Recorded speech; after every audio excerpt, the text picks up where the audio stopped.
Thank you. Right. Thanks very much, Brendan. The future of democracy in Iraq, Pakistan, Russia, and other troubled places is an important question. But in fact, the future of democracy anywhere cannot be taken for granted. Democracy is not an all-or-nothing condition. Either you have it or you don't. Varying degrees of democracy have been created over the years and have declined as well. The US, the UK, or the EU will not necessarily be as democratic in the future as they are now. The degree of democracy needs explaining by comparative historical theory. Some societies are said to have difficulty with democracy because they lack a democratic tradition. If this is our explanatory principle, it is a pessimistic one, presuming that societies are doomed to repeat the past. But the societies that we consider historically to be exemplars of democracy, England, France, the US, have not always had what we would today consider democracy. Their traditions, too, had to be created. And societies that we may think of as lacking a democratic tradition, such as Japan, Germany, and India, have been well-functioning democracies since the late 1940s or 50s. I will argue that a democratic tradition or democratic culture is a subsidiary matter, and that the conditions which promote or destroy democracy are in the structure and sequence of ongoing events. It often appears that conflict is destructive of democracy, whether the internal struggle of factions or the external geopolitics of power-seeking and war.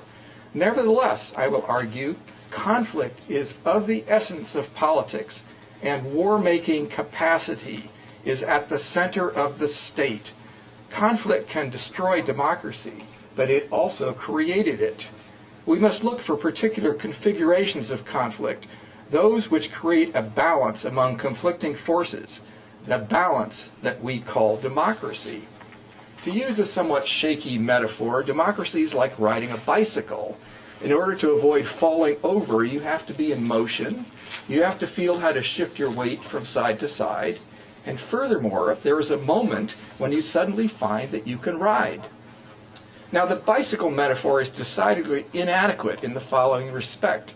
Democracy is multidimensional, and we need separate theories to explain changes on each dimension. There are two major dimensions. First, the degree of collegially shared power, and second, the extent of the franchise. A third subsidiary dimension is political rights. It is subsidiary because it tends to follow in time from the two main dimensions and is largely caused by them. The first dimension, collegial power, is an institutionalized structure of power sharing. It is power shared among colleagues, co-participants in decision-making.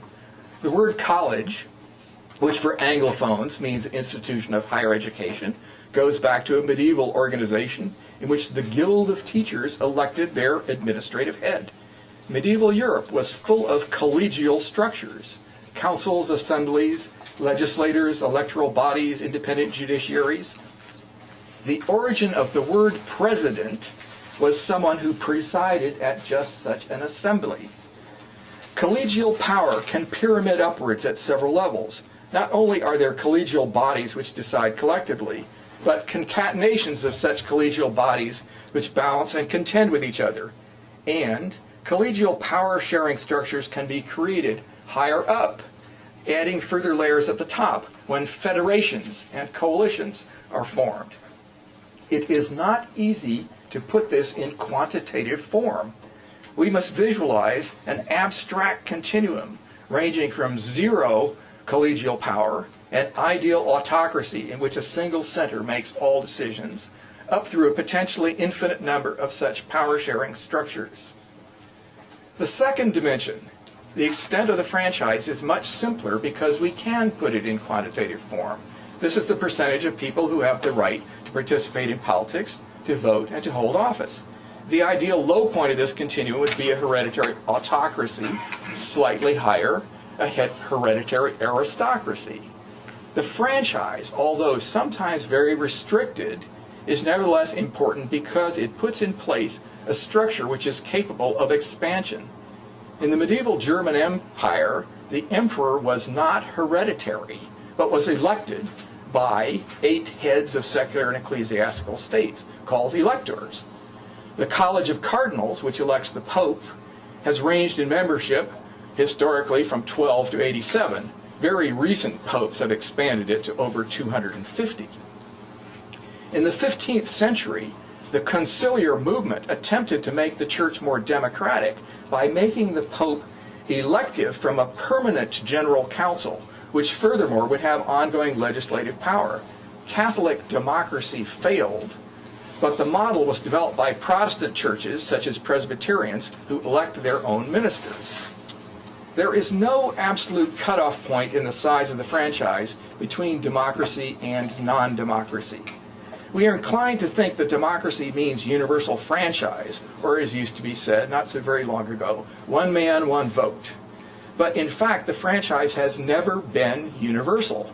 Even today, the franchise excludes young people below a certain age, as well as convicted felons and others. We may think that this is just common sense, that children have no capability of voting responsibly. But in fact, common sense is historically shifting. The same argument was made in England and elsewhere up through the 19th century, that only property-owning householders should vote, since everyone else, wives, servants, the younger generation of all ages, were not full members of society and were represented through the household head. Almost everywhere before 1920, even the most self-consciously universal democracy gave the franchise to 50% of the population at most. The exclusion of women from the vote is not taken very seriously by democratic theory, nor was the exclusion of American blacks, both in the period of slavery and in the period of segregation, down to about 1970. France did not give the vote to women until 1946, Switzerland not until the 1970s. Conventional intuition here is partly correct. 19th century states with a 40% or 50% franchise were democratic in some degree. That also means that the structure of democracy goes much further back into the small but palpable franchise that we are prone to call oligarchy. We need 2 theories, then, explaining the expansion and sometimes contraction in the extent of collegial power-sharing institutions, and explaining the rise and fall of the franchise. The second theory is nested in the first. The franchise can only be exercised if there is some collegial body whose members have it. The meaningfulness of the franchise depends on the extent of collegial power in which political participants can participate. Consider an ideal typical combination of extremely high franchise with extremely low collegial power sharing. An absolute dictator who is nevertheless elected by universal voting. This would be the situation if every member of the Catholic Church were allowed to vote for the Pope. The symmetrically opposite combination is where collegial power sharing is high, but the franchise is very restricted. This is the oligarchic republic, of which medieval Europe was full of examples. Because of our historical tendency to appropriate the term democracy for struggles to expand the franchise, we tend not to think of the Venetian Republic or the German self-ruling free cities as democratic. Our rhetorical tradition has been to consider them bastions of reactionary privilege. Nevertheless, these are the structures into which the expanding franchise was poured. Democracy, in its dimension as participatory franchise, is like pouring water into a container. If there are no containers to pour it into, it cannot be poured at all. The third and subsidiary dimension of democracy is political rights. Freedom of speech, of the press, of assembly, freedom from arbitrary arrest and punishment outside the law. These are freedoms which allow communication and political mobilization. The idea of these rights was created during the struggles over the structure of democracy. They are pragmatic slogans which have become elevated into abstract ideals. Democratic values are not themselves the primary causes of the degree of power sharing and the extent of the franchise. The causes of these structural changes are, for the most part, operate independently of whether the people involved intend to implement democratic rights. I would argue that this is a good thing. People do not already have to be democrats in order to produce democracy. The point is illustrated by how federations institute a power-sharing structure. The federation can be made up of any kind of unit which may themselves be internally quite undemocratic. In the era of the household property franchise, the paterfamilias could be an absolute despot over his family and servants. And examples here come from both 19th century England and ancient Rome. Yet, the domestic despot could take part in a republic of power-sharing institutions. Similarly, a group of hereditary monarchs who form a federation nevertheless limit their arbitrary power vis-à-vis their federal colleagues. Diplomatic alliances thus contain the germ of power-sharing structures, laying the grounds for expansion.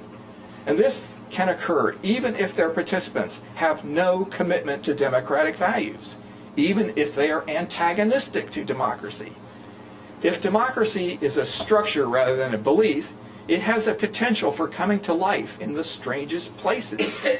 This is because power-sharing structure are the most fundamental of the three dimensions of democracy. Most theoretical effort in recent years has been devoted to giving conditions for the second and third dimensions of democracy. We have surveys which give us concern about the extent of commitment to democratic values, even in our own country. For reasons that I have stated, I do not think this is crucial. Deeper analytical attention has been paid to the second dimension, the causes of democracy understood as a wide franchise. A prominent theory is that democracy is caused by industrialism and economic growth. But this correlation is a historical artifact. The leading nation states of modern democracy and modern industrial capitalism, England and the U.S., were also those which had a long pre-modern background of collegial power-sharing institutions, the containers into which the expanding franchise could be poured. And some wealthy states of their eras, such as France between 1815 and 1875, and Germany in the Nazi period, reversed a previously wide franchise. In fact, the Weimar Republic in 1919 had by far the widest franchise in the world. Wealth does not protect against fluctuations. The growing wealth of China today does not automatically make it likely to become democratic. This is not to deny that for some historical periods there is a moderate empirical correlation between economic wealth and the second dimension, the size of the political franchise. This comes about because wealth is one of the resources for mobilizing groups into political movements. But another cause of mobilized political participation is the penetration of the modern state into society, initially in search of soldiers and taxes, which thus had an effect on the expansion of the franchise.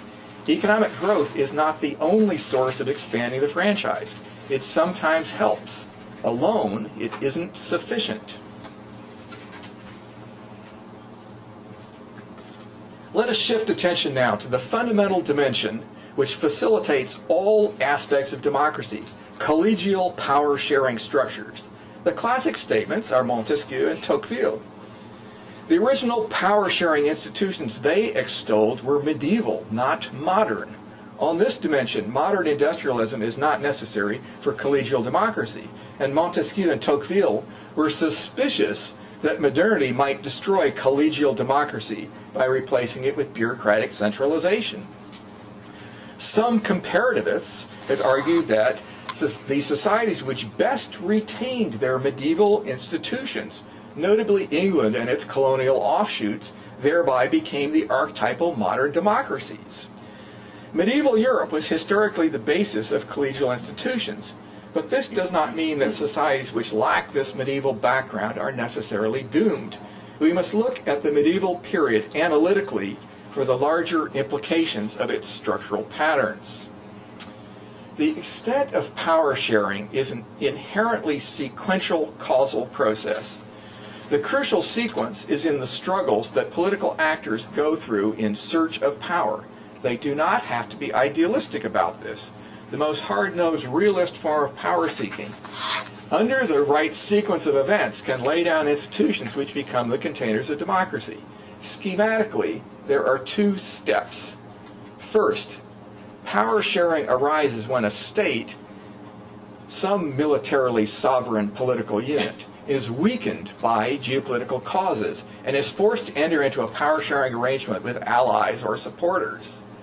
Second, the power-sharing coalition becomes institutionalized because it is successful in meeting the geopolitical challenge, and especially when it goes on to expand.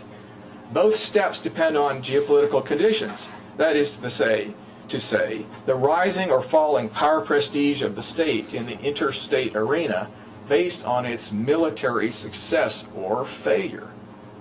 The faithfulness of military conditions goes deep into the structure of the state. The core of the state is its military, together with the organizational apparatus for extracting taxes, manpower, and other military resources. Historically, modern states grew out of military beginnings, and the military revolution of increasing size and expense from the 16th century onwards brought about modern tax extraction, bureaucracy, and state penetration, and thus formed the apparatus that the modern state has turned to non-military purposes as well. The great political revolutions began with the crisis of the state budget due to military strains and expenses. Analytically, revolutions today are still largely caused by geopolitical conditions, as in the collapse of the Soviet Empire, set off by the unsustainable expenses of Soviet military overextension.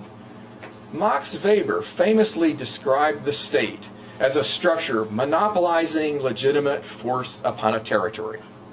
Less famously, he noted that rulers seek power prestige in the interstate arena because it defines a state's collective identity and the ruler's own prestige.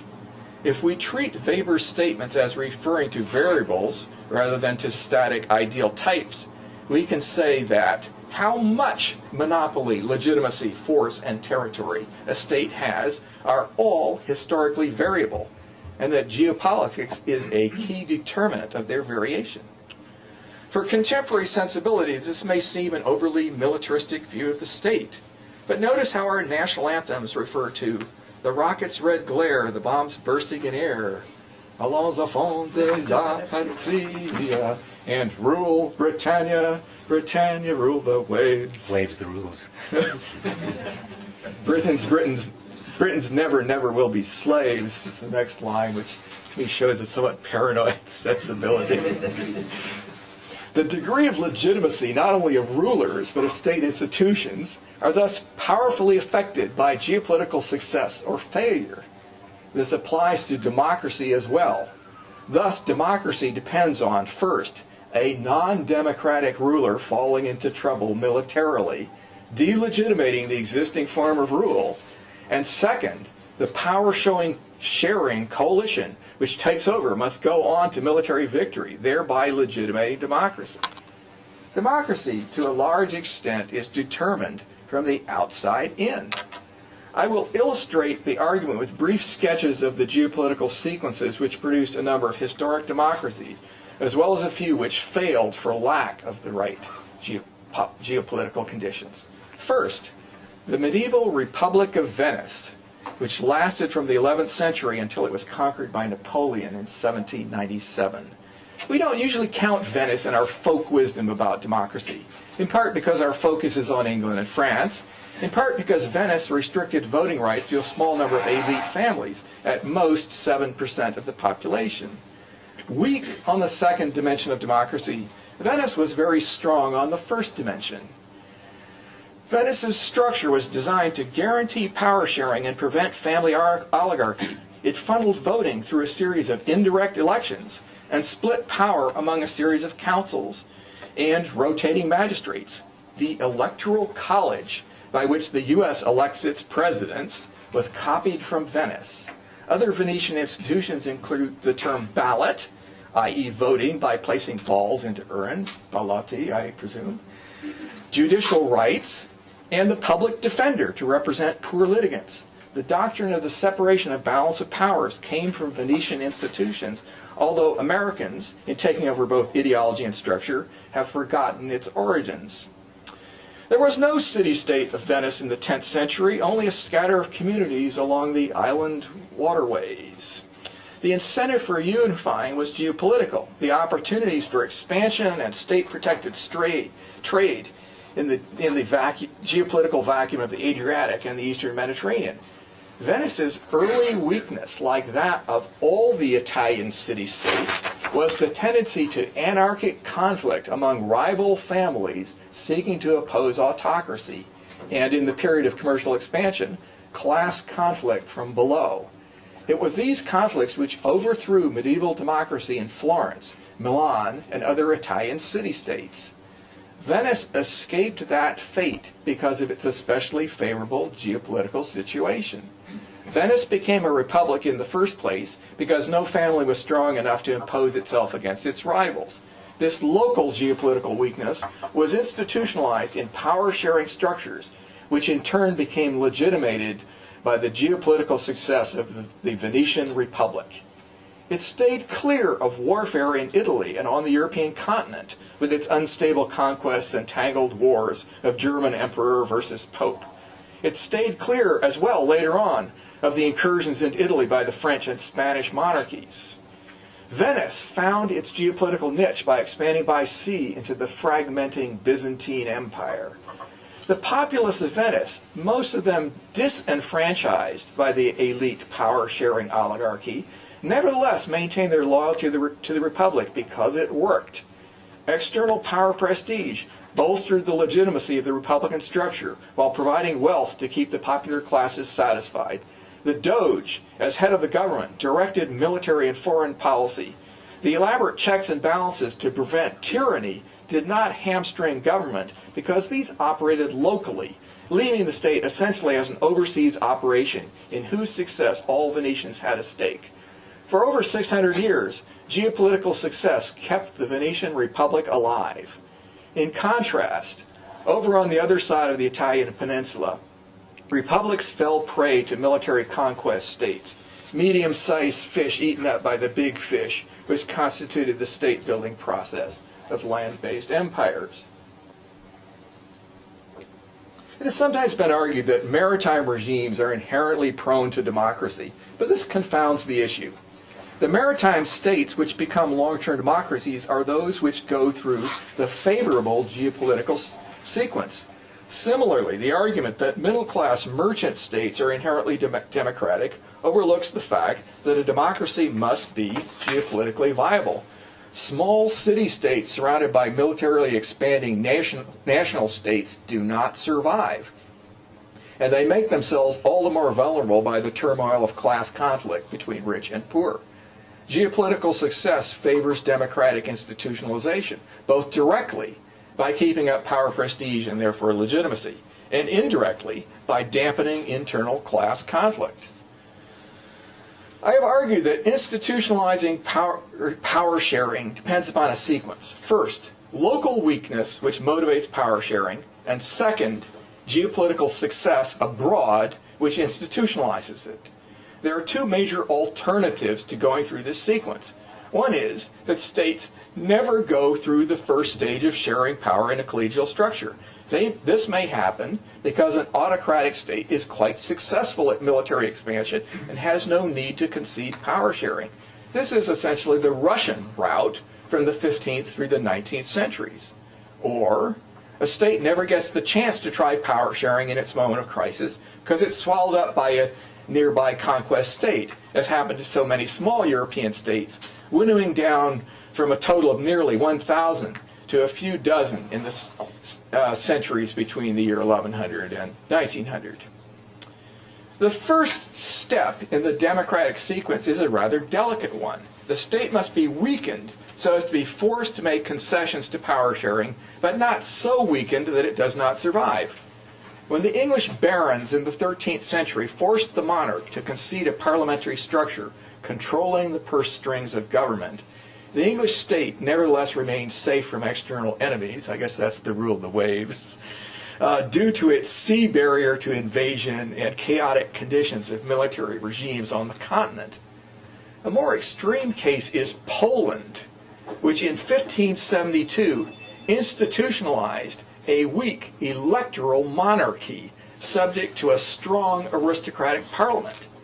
Here, collegial power sharing was so jealously guarded that the king was given scant resources for his army, never going through the tax extraction and state penetration which characterize modern states, such as their neighbor Prussia.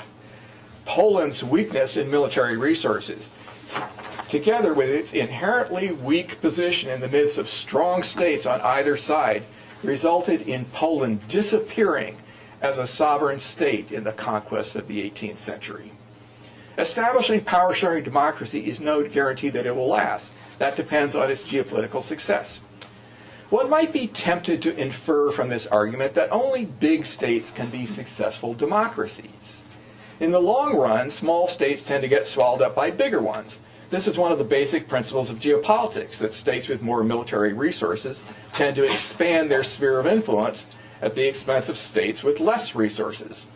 Moreover, if the legitimacy of state institutions depends upon power prestige in the interstate arena, wouldn't small states, even if they survive, have little legitimacy among their citizens, since they have no prominence in the world arena? The example of Switzerland helps us answer this question. The Swiss Federation developed within a favored geopolitical niche. It was one of several leagues that grew out of the fragmenting German Empire and was the only one to prosper and institutionalize as a republic. The Swiss mountain cantons and the surrounding ring of cities below the trade routes through the passes of the Alps were at the geographical intersection of cross-cutting powers. As strong states grew up on several sides, notably France and Austria, their counterbalancing effect helped keep this buffer zone independent. In the 13th century, the threat of a Habsburg dynastic state expanding from southern Germany led to a small defensive confederation. Battle victories over the Habsburgs and then against Burgundy started a bandwagon effect and gave prestige to a newfound Swiss patriotism and its slogan of Swiss liberty. More cantons joined the League, and by the 15th century, the federal government was making its own conquests and incorporating surrounding petty states. The Swiss Federation promoted republican institutions from the top down. Externally, it kept the cantons and cities from being swallowed up by dynastic conquest states. Internally, it prevented its leading members from exercising authoritarian rule over the others. It is not surprising that during the Reformation, the most radically populist forms of church government were in Swiss cities belonging to the Federation. In its early centuries, the Swiss Federation enjoyed a string of military victories. Later, as the big states consolidated and vastly increased their military resources through state penetration, Switzerland became a very minor power, surviving chiefly by a purely defensive strategy and a policy of neutrality. With its military glory so long in the past, how did its democracy keep its prestige? The lesson seems to be that defeats are more dangerous to legitimacy than lack of victories. The myth-making apparatus of government works fairly well on the materials of the distant past if they are not too strongly contradicted by the experience of the present.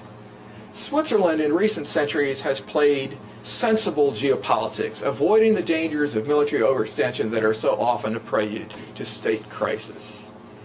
I will discuss one more successful outgrowth of medieval collegial structures, the Dutch Republic. In this case, the region crystallized a national or cultural identity only during the period that it formed its political identity. Prior to that time, there was no clear-cut ethnic or linguistic boundaries. The Low Countries were initially part of the German Empire, with its characteristic mix of self-governing cities, leagues of petty aristocrats, and dynastic principalities. The Netherlands was thick with cities of the Hanseatic leagues, which extended as far as the Baltic. The great geopolitical event of the later Middle Ages was the disintegration of the German Empire. Fragments of the empire, such as Switzerland, had opportunity to benefit from this geopolitical weakness, provided they could avoid being swallowed up by one of the expanding modern states. The Dutch misfortune was also their advantage. Being fought over repeatedly by France, Burgundy, and the great power of the time, the Habsburg dynasty, with its properties ranging from Austria to Spain, the cockpit of Europe became just such a nexus of intersecting powers that promotes local autonomy. In effect, the big rival states pushed each other out of the Netherlands. This autonomy was reinforced and ideologically inflamed by the adoption of republican forms of Protestant church governments. It helped, too, that merchant shipping and incipient capitalism generated wealth that could be used for Dutch military resources. A collection of local collegial institutions and military defense leagues confederated into a States General made up of deputies from 7 republics. Like Switzerland and the United States, it was a republic of republics. The Dutch Republic was created in the revolt against Spanish Habsburg rule during 1568 to 1584. This ought to be considered one of the great democratic revolutions, perhaps the first of the chain. It is not so considered, in part because of the tunnel vision of our Anglo-centric and Franco-centric political tradition, and perhaps because, as heir to big state democracies, we only pay attention to revolutions of big states. Yet the Dutch Revolution was a model for the English revolutions of 1640 and 1688, and it supplied the troops and the constitutional monarch for the latter. Like other successful republics, the Dutch Republic benefited first from the geopolitical weaknesses of its origin, and then from its own geopolitical expansion. Its victory over the Spaniards came against a large but overextended enemy, stretched in wars across multiple fronts throughout Europe and overseas, operating at the end of very long supply lines, and reeling from financial strains of its wars. Once established, the Dutch Republic became institutionalized through the power prestige of its success. In the Wallersteinian world system theory, the Dutch are considered to be the hegemonic power of the 17th century. Its sea-based empire and its commercial wealth came at just the right time to keep the young republic alive, in much the same way that Venice's republic was undergirded by its geopolitical success. Federations and other power-sharing institutions were widespread during the European Middle Ages. Most of them failed, and we can draw a lesson from their failure. Federations and leagues, as well as self-governing free cities, were especially abundant in the German Empire, which, as we should recall, at one time stretched down into Italy. Some of these power-sharing structures failed because of an internal drift to autocracy, usually because an autocrat arose to quell class conflict. But mostly they failed because they were not viable in the external arena and were swallowed up. Many leagues or protective alliances grew up in the fragmenting German Empire to put down brigands, control the disruption of petty warfare, and protect trade. But these advantages of providing internal peace were not enough to prevent virtually all these leagues from disappearing into the maw of bigger states. The Swiss Federation and the Dutch Republic are virtually the only survivors of medieval federations, bolstered by their favorable geopolitical niches. The entire German Empire, in the years between 1485 and 1520, made a move towards becoming one large federation, which I would call, this is my term, the Reichstag Republic. You will recall that the German emperor was elected, albeit by an extremely small franchise of 8 electors. There was also a grand assembly of ambassadors from all the component parts of the empire, the dynastic states, the petty knights, the free cities, and the ecclesiastical principalities. This was the Reichstag, or Diet. Its chief function was to vote subsidies for the emperor, who acted as the military arm of the empire. In the 15th century, as the emperor grew weaker and weaker, a movement grew within the Reichstag to increase its own power by meeting annually, by forming a permanent imperial council to control the army and approve all the acts of the emperor. Toward the end of the century, the Emperor Maximilian I was willing to consider it, especially since the Reichstag proposed to levy taxes throughout its domains, collected centrally, to be put at the disposal of the imperial council and the imperial army. In effect, this was an alliance between a strong executive and a far-flung constituency of small powers against the upper middle tier of expanding dynastic states. States like Prussia and Saxony, which are coming out of the upper middle part of this. If the Reichstag Republic had succeeded, it would have been the great European Republic, eclipsing Venice and the Swiss. Indeed, it was because of the failure of the Reichstag Republic that the Swiss finally pulled out of the German Empire and went their own way. Why did it fail? It is a long, interesting, and forgotten story. In briefest summary, the Reichstag Republic was never able to get off the ground as a geopolitically successful state. It was hampered by two of its potential allies, who were also rival structural possibilities. One was the emperor, usually elected from among the strongest dynastic monarchs. The Habsburgs, who at this time usually served as emperor as well, had a choice between promoting their far-flung personal inheritance, many of which lay outside the German Empire and had been acquired by marriage or conquest, or acting to strengthen the German Empire. At a moment when his dynastic military fortunes had taken a turn for the worse, the Habsburg ruler opted to encourage the Reichstag reforms, much in the way that the weaker English kings had made concessions to the barons and to parliamentary institutions controlling the budget. The other rival was the Pope. The papacy, too, was an elected office, and during the 13th through the 15th centuries, there were often rival political factions in papal politics, drawing support from various kingdoms throughout Europe. Ecclesiastical powers were especially strong inside the German Empire. 3 of the 8 electors were archbishops, and it was these archbishops who took the lead in a movement for the Reichstag Republic. There had been a movement, too, inside the church to turn the Pope into the president of an ecclesiastical republic. This was the conciliar movement, which in the 15th century attempted to hold regular church councils, which would control church revenue and take over legislative power from the Pope. If the conciliar movement had succeeded, it would have preempted the Protestant Reformation, in effect, establishing church democracy on a grand scale. But the conciliar movement fell apart because it factionalized along national lines.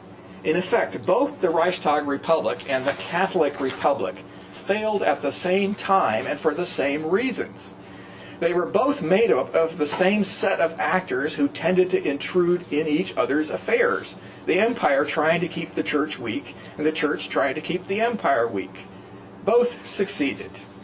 The result was a downsizing of political ambition on both sides to the medium-sized secular states and the localizing of the church in the Reformation.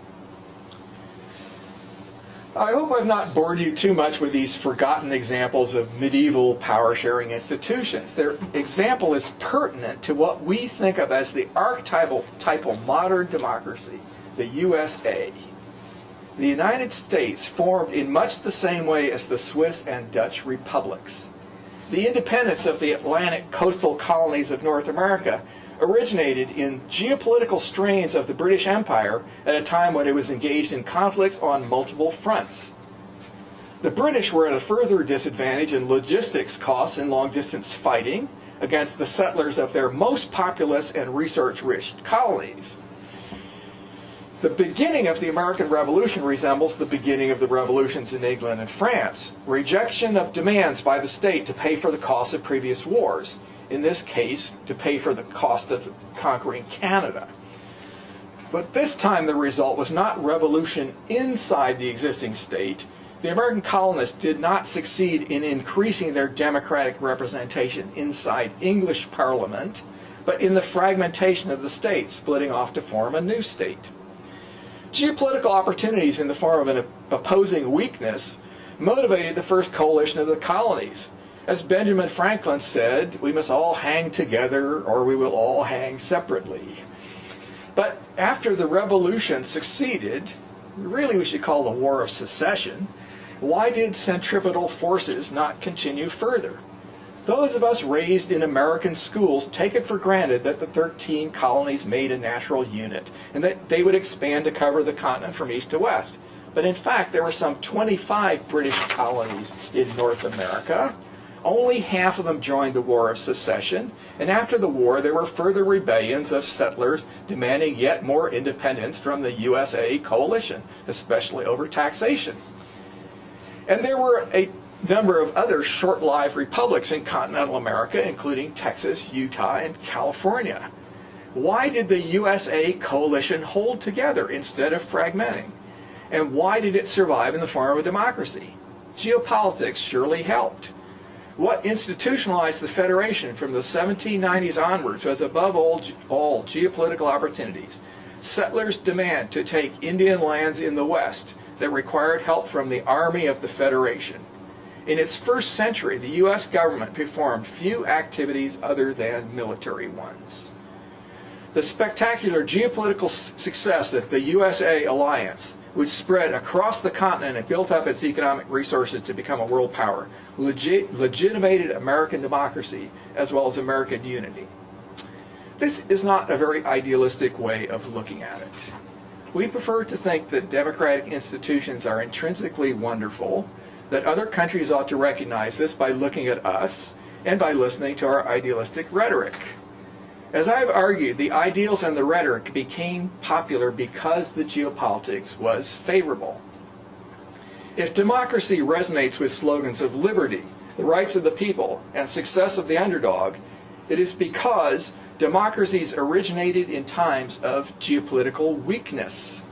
The slogans carried over and acquired new meaning when democratic power-sharing institutions were legitimated by military success.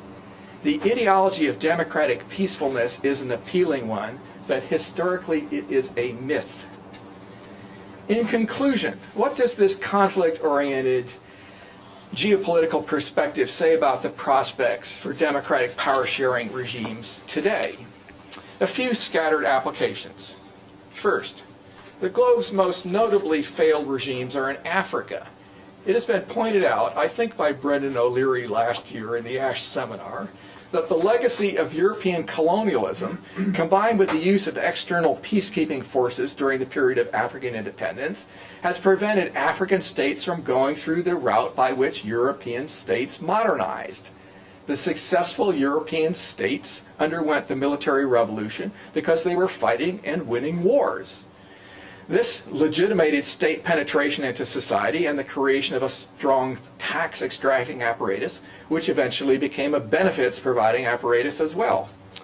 I should add, where European states were democratic, their military victories legitimated democracy. The fact that autocratic states were defeated by European democracies or collapsed under their own geopolitical strains has made democracy the prestigeful model of the past 150 years. But African states have not been allowed to go this route. Although peacekeeping forces have not been very successful in preventing internal war, they have prevented wars of conquest. This may well be a major reason why African states have built up so little legitimacy. The second example is Latin America. Miguel Centeno, in his book, Blood and Debt, War and the Nation State in Latin America, has argued that the reason Latin American states are weak and prone to dictatorship is that they too failed to undergo the military revolution. Because geography provides good natural boundaries, it is difficult for Latin American states to fight each other. The result has been that armies are relatively small and inexpensive and are used mainly in domestic politics. Without the pressure to support large armies, the apparatus of state penetration has been weak, and the mobilizing effects of strong patriotic rituals and ideologies are lacking. And I would add, lack of geopolitical success has eliminated a prime source of legitimating democracy in Latin America. The third example is South Asia. The one successful democracy of the region is India. The unstable democracies, those rent with civil war or prone to lapse into dictatorship, Pakistan, Sri Lanka, Bangladesh, Nepal, are those which have enjoyed no geopolitical success. Only India has been an expanding power, extending its sphere of influence, and despite its pacifist ideology, parading its military might. The operative cause is not merely the heritage of British institutions. Most of the states in the region were under the British Raj. Indian democracy is legitimated, I suggest, because India has been able to expand its power prestige in its own external arena. The fourth case is Russia. As I've argued elsewhere, the USSR fell because of geopolitical strains which delegitimated the existing regime, a non-democratic one.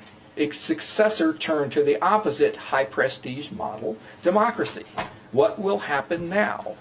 Would it be a good thing for democracy in Russia to fail militarily in places like Chechnya and to be humiliated by NATO expansion into its former possessions?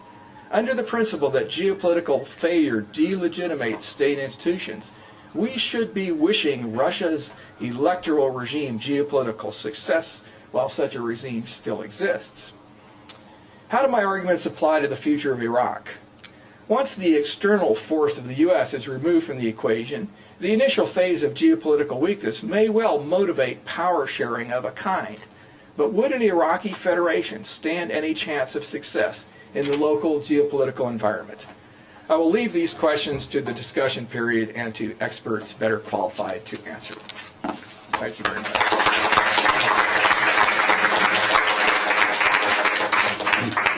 Thank you very much, Randall, for a bravura performance, and in particular for having the courage to speculate on so many cases at the end. May I begin the questioning by posing three issues. The distinction between the two dimensions of democracy, I think, is excellent. The contrast between the institutions, what you call collegial power sharing, and the franchise, and both require separate explanations. And it was a joy to learn about Venice and the Dutch Republic and the failed Republican Reichstag of medieval Germany. But I wonder what that collegial power sharing institutions encompasses. It appears to cover three different things, and I wonder, does geopolitics apply to each of them? It appears to apply to any kind of structured power division between executive, legislative and judiciary. It appears to cover any kind of electoral institutions where there's a competition for power for key offices, as well as what I and others would more customarily associate with power sharing, namely federal or consociational institutions. And I would like to know whether you think each of them, if you accept that there are elements of all those three things, competition for power, separation of powers, and power sharing of the federal or consociational kind, inside your collegial power sharing category, does geopolitics apply to each of them in explaining their comparative success and endurance? Question one. Question two. The sequencing story. I tried hard, because we all have to raid our historical memories for parables, and I looked for a story where you got power sharing institutions as a result of a history of weakness, and you definitely achieved, the relevant state or republic then achieved dramatic success, but then the power sharing institutions failed to work despite remarkable geopolitical success. And I think that's the paradigm of ancient Rome. The Republic begins in a period of weakness. Its institutional power-sharing apparatus is dramatic because of the conflict between patricians and plebeians. You get consuls, tribunes, the division between the Senate and the Forum, all that, and there is remarkable geopolitical success.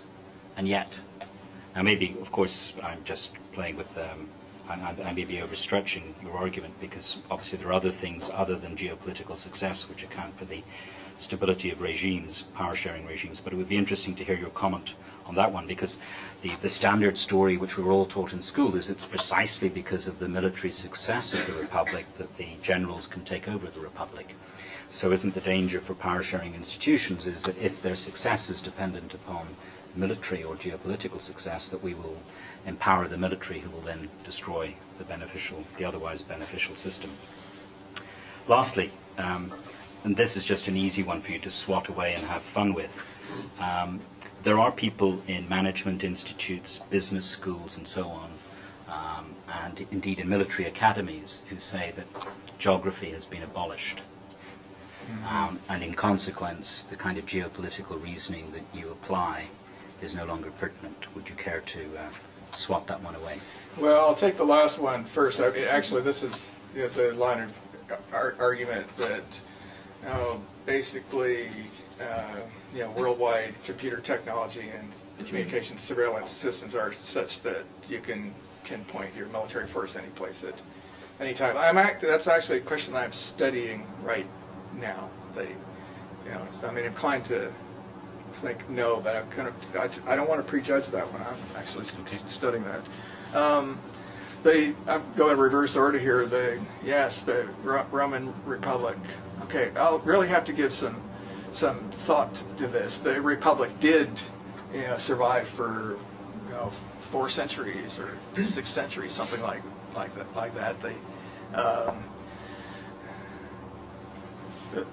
I will take that one as something to worry about. The first question was really about 3 different levels of power sharing. The balance of power between the executive, legislative, and judiciary. The second, any kind of electoral arrangements, the container into which the franchise is poured, as I said. And the third one are federated types of structures among units which are already sovereign. They're all affected by geopolitics. I'm kind of inclined to see the federation type of structure, those units which are initially independent and gathering together because they are weak, as in some ways the primary structural model. And then once you do that, the other things come into play. How are we going to disperse power within that? And so indeed something like electing an emperor, electing a king, electing a doge, electing a temporary war leader. This is actually very prominent, and it's amazing how many elected kings there were in Europe if you go back to about the 10th century.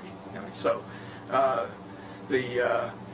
think in an important sense, whenever we produce federations, that per se creates some sort of system which both shares power and also creates at least a tiny franchise which could potentially be expanded.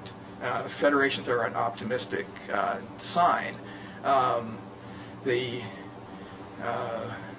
other kind of features of this electoral institutions. Remember the metaphor about elections are like pouring water into a container. You pour the votes into what? You have to have the containers, right? So that the units in which power is going to be, in some degree, shared have to be created first. It seems to me that the sequence tends to be a group will form this alliance. We must hang together or we'll all hang separately, and that in itself, the alliance has at least an initial period of power sharing and some degree of electoral franchise. The question is, what happens to those consequent to that? So I'm inclined to think that the geopolitical argument actually strings these together. Okay, I think I've got all 3. Thank you very much. I'm going to take questions now. Could you please say your name to those who are not here before? And I failed to do that myself at the beginning. I'm Brendan O'Leary. Yes. I'm Magali Larson. And Randy, I appreciate in particular the tendency that you open and that you indicate by establishing that democracy is a structure, not a set of beliefs. And I think that's very important. Very important in political terms as well. But there's something that bothers me though. It's just that it's a very general theory, and so it has that sort of ahistorical quality, and I lack a sense of what the process of legitimation takes. This country can convince itself that it may not have been defeated in Vietnam because it has an apparatus of I don't know what you want to call it, of ideology making, which is used by its present government in the extreme. And so it seems to me that you cannot have the same geopolitical failures, which might apply to Rome, although I know more about Venice than Rome. It might apply to Rome too, that both a geopolitical failure and its effects are not the same. Is that depending on the historical circumstances in which those occur, neither the cannonball that beats on the collegial structures, nor the way in which it reverberates are the same. That would be my question. Okay, I'm not sure I'm catching all of this. Instead of regarding legitimacy as all or nothing thing, that's either you have legitimacy or not, I really think that this is a matter of varying extent to which people are attached to the institutions of the state and also to the ruler. So both the ruler or the ruling power or the ruling ethnic group can gain or lose legitimacy. I think it's not simply a coincidence that during the Second World War, the United States was, full of patriotism and kind of a theme of, ethnic unity, and that during the period of basically failing wars, the Korean and Vietnam are the wars where we started moving towards,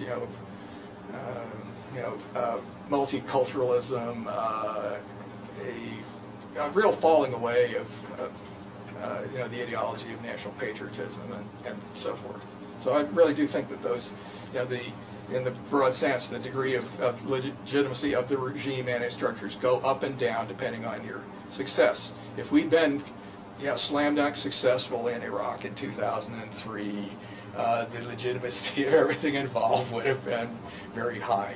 Nothing delegitimates like failure. Jeff? Okay. Actually, I have a feeling. Name? Sorry, Jeff Weintraub. I have a feeling that if the Bush administration had a slam dunk success in Iraq in 2003, it might strengthen very anti-democratic tendencies for concentration of executive power. But more generally, I wanted to raise a couple of points that actually relate to the issues that were touched on by both Brendan and Motley. This isn't a big thing. I want to go to the central theoretical point to start with, which I think is absolutely right, that discussions of democracy are often confused because they fail to make certain basic analytical distinctions. Now, the analytical distinction that you made, collegial power sharing arrangements and extent of the franchise, I was wondering why you didn't actually mention people like Montesquieu and Tocqueville, so I was interested to see that you did. But what I was going to say really was that distinction, which I think is very important, is one which was sort of a commonplace of a whole of the basic discussion of republics and democratic republics all through the 18th and 19th centuries. That is to say, the distinction is between republicanism, which means collegial power sharing relationships is what the phrase you use, but more generally it refers to some more or less coherent regime which is able to effectively rule some area collectively, on the basis of collective decision-making rather than some kind of top-down sovereignty.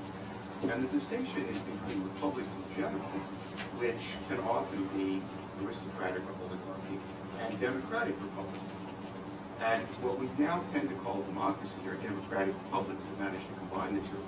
And the notion, which again, this is precisely Tocqueville's point, that historically the kinds of democratic republics that are most likely to be successful, he argues, are ones in which you get political aristocracies as opposed to feudal aristocracies or other groups that develop republican or proto-republican institutions for a minority and then create a structure that can incorporate more of the population as opposed to trying to do it the big bang way, like the French Revolution. So, in short, what I'm saying is I think your argument is right, but it's the same argument that Tocqueville makes. Because of that, I would raise a question, which is, part of what this suggests is that if what we're really asking is, what is it that allows republican institutions to exist? It's wrong to say that we can simply toss out political culture. regard as secondary because, again, for I think very good historical reasons, which I won't try to spell out since I'm supposedly just asking a question. If you look at the historic republics that succeeded as opposed to the ones that disintegrated, like the Polish aristocratic republic, a lot has to do with whether the groups involved in collective power sharing developed the political culture of republicanism, including solidarity, civic discipline, and so on, or moved either toward fragmentation or hypocrisy. So actually, this is simply, once again, I would say, basically, Tocqueville's argument will do for most of the central theoretical points that you've got. And I agree that the distinction is important. The other thing is, of course, the Roman case brings up the last question, which is, I think, also important. There is a long tradition arguing that republics can collapse when they're totally unsuccessful and defeated, or they can collapse if they're too militarily successful. That's the old argument, and I think history tends to bear that out, but I'll just leave it at that. Well, the U.S. has been militarily successful, pretty much throughout until 1950, right? There was no sign of its collapsing under its success. So I don't think. I do have to think further about this, but it seems to me we really need to talk about the organizational structure of the military vis-a-vis the rest of the state. And my answer about Rome, which I'm not really prepared to give, really has to go into not so much talking about Roman political tradition, but the way in which they raise and organize their army and so forth. I mean, they. I do know, Randy, that Bishop used to start in the classes and lectures on British history. He says you always have to remember that Britain is an island. There is an argument that you're more likely to get despotic monarchies in places open to land invasion. Montesquieu. Yeah. Well, okay. Very quickly, yes, of course, my conception is very much that of Tocqueville. On the other hand, Tocqueville provides the categories, but nevertheless, once we have that distinction between the size of the franchise and the extent of collegial institutions, we really need a theory about what causes differences, rise and fall of collegial institutions, and so there's where I'm really invoking this Weberian line of thinking about it. And tossing out political culture, I put political culture into third place among these other categories, and I'll give you both sort of a positive and a negative reason for doing that. The negative reason essentially is if you have to have culture in order to create institutions, then you're really caught up in a circle, right? Or else you're saying, we can kind of go out and make speeches and convince people they ought to be democratic, and that's all you need to do, right? Or we need to be worried about these, various polls which show that people, for the most part, including the United States, are not all that attached to democratic values. But it seems to be the structures which are crucial, and if we trace out how these various kinds of ideals arise, I mean, we could go a long riff about the meanings of the word liberty. The word liberty has been used in all sorts of fashions, including, say, the way Montesquieu would use it, the liberties of the aristocrats. These are slogans from the struggle, right? So. I'm Julia Faletti, and I'll preface my question by saying that I have to teach at 1:30, so in 5 minutes I have to leave, so I won't be rude if I'm just leaving in the middle of the answer. I hope we'll be able to cover the question and answer by that time for sure. My question is, how often has the state to regain prestige from the population? And I'm asking this question because it seems to me that there is a sequential logic, but also temporal logic to your argument. If I'm thinking of Latin America, for example, once the nation-state got consolidated, largely by the end of the 1800s, it wasn't necessary to regain prestige to form collegial bodies. There were important wars in between Latin American countries, the War of Paraguay and the Pacific War, and those helped to set the boundaries of what we all what we now know as Latin American countries, the geography that we find today.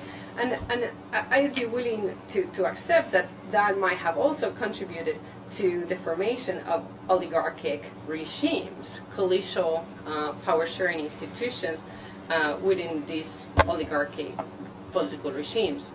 But my question is, how often do countries have to war against other countries to get this prestige from the population in order to achieve democratic political regimes? I'm not sure. I'm disturbed by the there's very pessimistic quality to my argument. It's my application to Africa, among other things, shows that. It just happens to be the case that the major democracies have all been heavily involved in war, and there's a line of argument that goes back to Weber and others restated it during the 1950s, that mass political mobilization brings a lot of pressure to expand the franchise, because you're having all these citizen soldiers.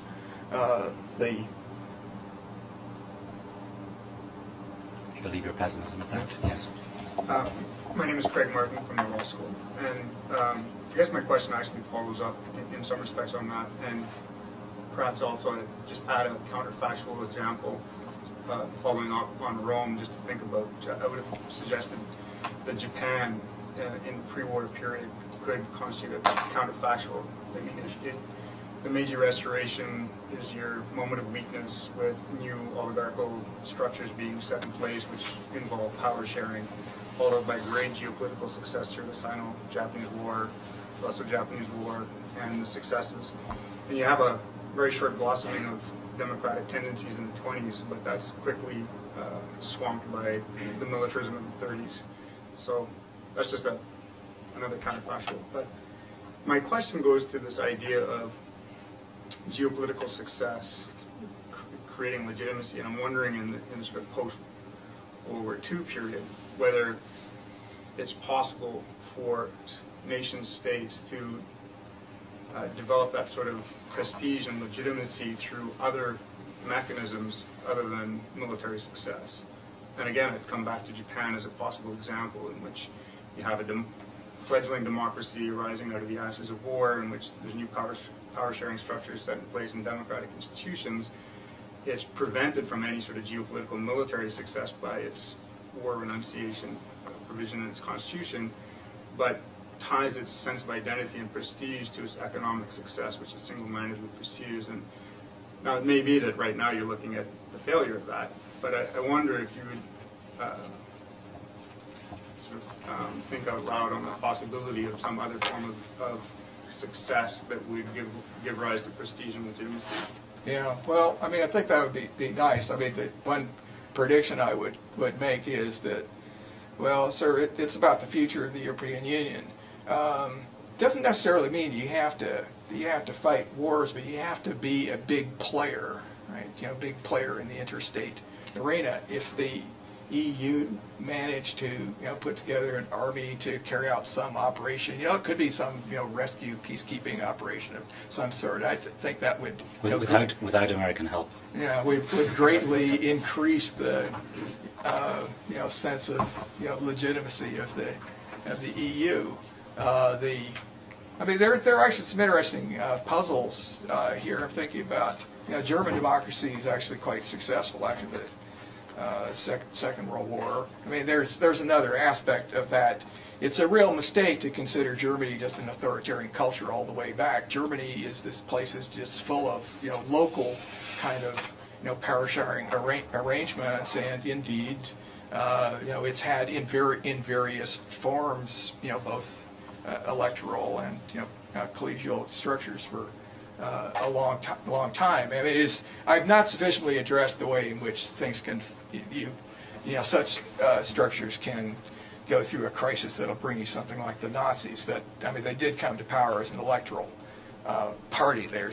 I want to say that and in fact, you could make a very good argument that it was this tremendous weakness of the Weimar Republic, particularly the extent to which it wasn't allowed to have any military forces that tended to delegitimize it. I could go on more about the Japanese, but I think I'd better move to another question. Gentleman here. Sorry, what's your name? Benjamin Chico. So I'm thinking. You're being recorded for posterity, which is why we need your names. So it's not merely my personal concern. Okay, So. well, great. Well, I'm somewhat enticed by how you ended putting Iraq out there, and it seems that Iraq is a really amazing example because it has several characteristics of its history that I'm wondering how they fit in the schema, and I'm specifically thinking about the first Gulf War, how at first Iraq was Saddam, even though kind of an autocratic ruler, still had a lot of institution building. And I don't think he didn't really have power sharing, but he did have, he was very into creating a culture and an ideology for his country. And then the first Gulf War, essentially Iraq was crushed. But it still was a big player because it had very big players in the geopolitical scheme interested in it and wanting to take it out. And then right at the last moment when it could have effectively been destroyed, America left. And so, and then Saddam used rhetoric, which, this is partly Keegan's argument, that he used rhetoric to say that we didn't lose. We're still here, and actually, we won because they went away. And so in that case, it was actually an ideology that got used to save a country, even if it was mostly, if a lot of the infrastructure was destroyed. So it's, I'm kind of hearing trending your argument about kind of looking, challenging the power of ideology versus kind of structures. And it seems in that case that Iraq is a pretty difficult example because it had a military failure that was not a failure because of an ideology that was used by a ruler. So I just wonder what you can... I wouldn't quite interpret it that way. That's essentially, the U.S. decided to, pull back, after, essentially defeating the Iraqi army at the border, and there are a number of reasons why it did that. I don't think you have to invoke Saddam's rhetoric. He tried all sorts of different rhetorics, by the way, Islamic, Iraqi nationalists, all sorts of things. I'm not sure that that's actually what worked. I think he was just saved from the outside. Can I start with a comment on the question of the... Brian Spooner. Sorry. Can I start with a comment on the question of the one before last, and ask whether maybe a successful EU football team might have the same function as a successful war in the world of the future. But what I really wanted to ask... Be a hell of a team, actually. Still have to beat Brazil. It seems to me that much of your argument depends on the presence of precedents to support the introduction of the power sharing arrangements in certain conditions, and I was looking for other examples which might not have the same precedents. And the first example I thought of was Japan, and I have to exactly how the democratic arrangements were introduced there and made to succeed, and the role of MacArthur and the post-war occupation arranged that, and how Japanese culture is shown through the working of the institutions that they were induced to work through after that. And then I always drift towards thinking about the Islamic world, and the whole idea of collegiality, we're told, actually reached medieval Europe from the Islamic world, and there are very important precedents for power sharing of a type, which has to do mainly with religious authority in the Islamic world, and there's absolutely no precedent in history of Islamic thinking for the idea of political legitimacy to go with it, because legitimacy only lies with God and God's law, and the power sharing comes in the interpretation of God's law. So it seems to me that in the relationship between precedent and the arrival of a situation in which collegial power sharing could emerge is very different in the Islamic world from what it is in the part of the world that you were mostly talking about. Well, all right. I don't know how much time we want to spend on talking about Japan. I actually would point out that Japan adopted a parliamentary system really quite rapidly, and that it functioned for about 50 years. And so, in some sense, the militarist period is a fairly brief interruption of the operation of this parliamentary system. Are there previous precedents to that?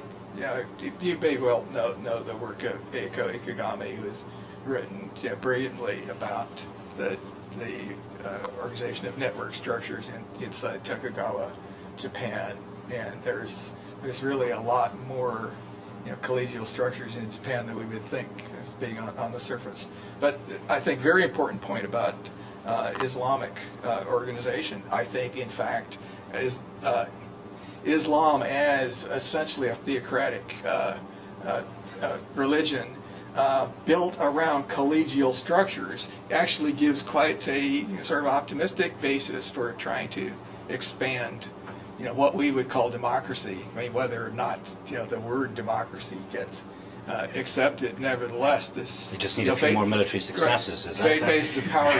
Well, yeah, I mean, step two is actually, whatever regime you get, it has to, build up some prestige. And Islam is, in recent centuries had a bad problem. It's had one military failure after another, so it's tended to delegitimate everything. We're running out of time. I'm going to take two final questions, one here and one here. John Smith. I really think that your theory doesn't go very far if you're trying to explain democracy in India. But specifically, the point of geopolitical success, I don't see that in South Asia at all. It's a nuclear power, but next door is Pakistan, the arch enemy. They're also a nuclear power. But to understand how in 60 years you can have such a pluralistic society linguistically, which with regular elections every 5 years, parties in power being overthrown and stepping aside a number of times, how your framework does justice to these facts. I think some of it has to do with the prestige that India managed to build up almost immediately after independence. I mean, part was by this sort of, this Nehru's move of we're going to be the leader of, the unaligned bloc or the third world. So in some sense, it's kind of diplomatic power prestige. But the Indian military in its local arena nevertheless has been able to extend its influence over most of the small states around it. And Pakistan, of course, is the big rival there, but Pakistan is kind of, I really think has never been able to establish much prestige. Last question. This is in a way bringing up another counterfactual. Canada is an instance in which, or the history of Canada is an instance in which the first two moments of your sequence seem to apply. So you have a moment of imperial weakness. During this moment, local forces work out power sharing arrangements and become independent to a sort. But not only does it not fight any wars, it doesn't create an army. And both of these seem to be... Canada did not create an army for... Well, like more war dead in World War I than any other component of the British Empire per But that was already capita. 50 years later. All right. And it had already received legitimacy. And so it does not create a war or does not fight any wars nor create an army right away. And by the time it does, legitimacy had already been achieved largely. And it seems to have been done through two separate movements. On the one hand, you had successful settlement and exploitation of its hinterland. And on the other, you had the strengthening of church control over one segment of the society and the restriction of political participation. So you have an expansion of democracy in one section of the country, a restriction on the other hand, and yet legitimacy for a broadly democratic country in both. Yeah, I've actually thought about the various British overseas colonies.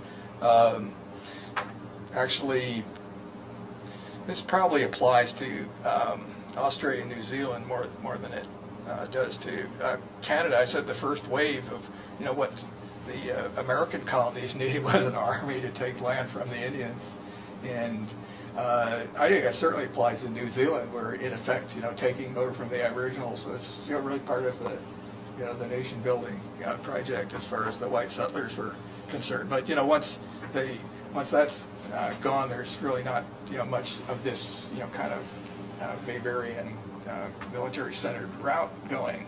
I wonder if that's a reason why the Commonwealth, I think, is reasonably popular in these places, and that in fact there's been tremendous enthusiasm to volunteer to fight in the war. As soon as Britain has a war, the Aussies and the Canadians are there. Some of them even try and get there before it's declared. Well, thank you very much for getting off the series to a tremendously stimulating start. Thank you.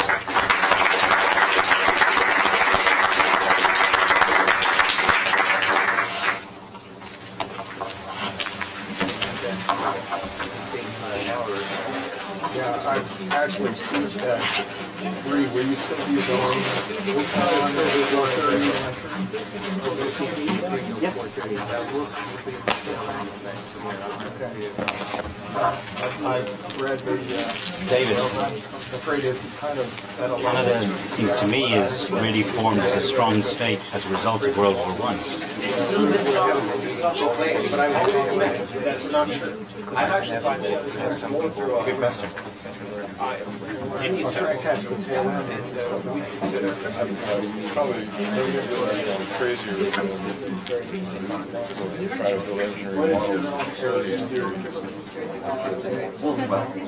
Don't abandon the hope. No, we're going down the path. May I take a quick peek at that? Sure.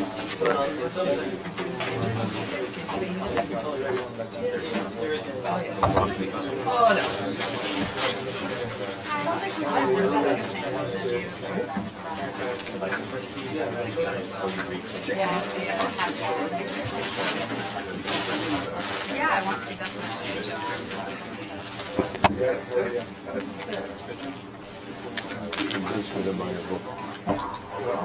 Good. Enjoy. How are you?